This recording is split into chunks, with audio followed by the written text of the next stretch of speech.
নমস্কার বন্ধুরা, বাঙালির রান্নাঘরে আজ আমি আপনাদেরকে দেখাবো সকালের নাস্তা।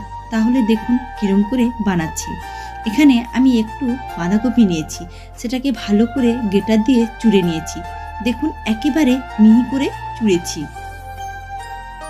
এর মধ্যে এবার আমি সামান্য লবণ দেব। লবণ দিয়ে এবার ভালো করে মাখিয়ে আমি 2 মিনিটের মতন রেখে দেব। 2 মিনিট পর আমি ভালো করে জল চিপে এবার একটা বাটির মধ্যে রেখে দেব। কিন্তু বন্ধুরা, আমি এর জলটা ফেলবো না, জলটা রেখে দেব।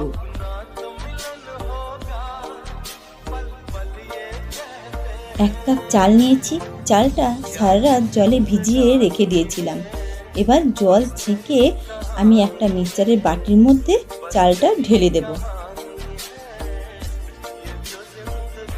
আর দেব 3টে কাঁচা লঙ্কা, আদা কুচি, একটা সিদ্ধ আলু এভাবে ভেঙে দেব।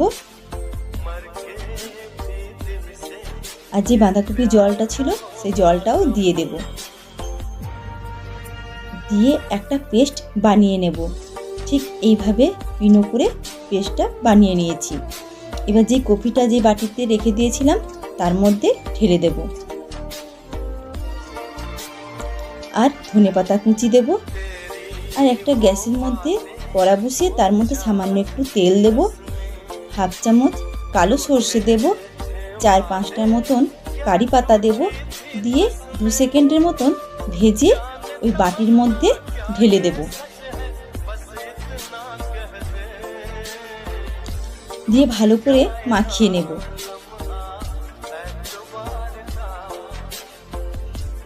আর দেব স্বাদ মতন লবণ।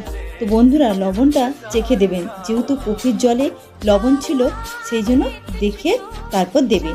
আর দেব একটা ইনোটা দিয়ে ভালো করে ব্যাটারটা মাখিয়ে নেবেন।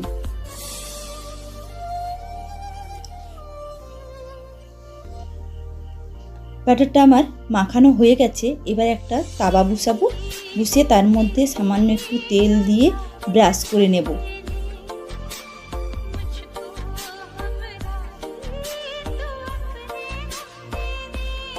আর ব্যাটারটা আরও একবার ভালো করে মাখিয়ে নেব।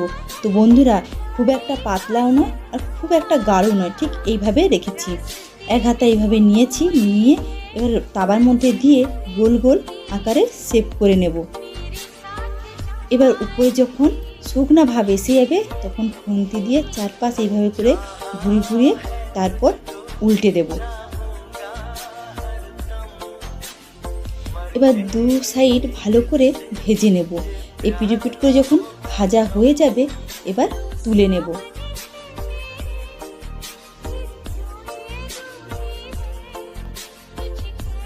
আমি আরেকটা বানিয়ে দেখাচ্ছি।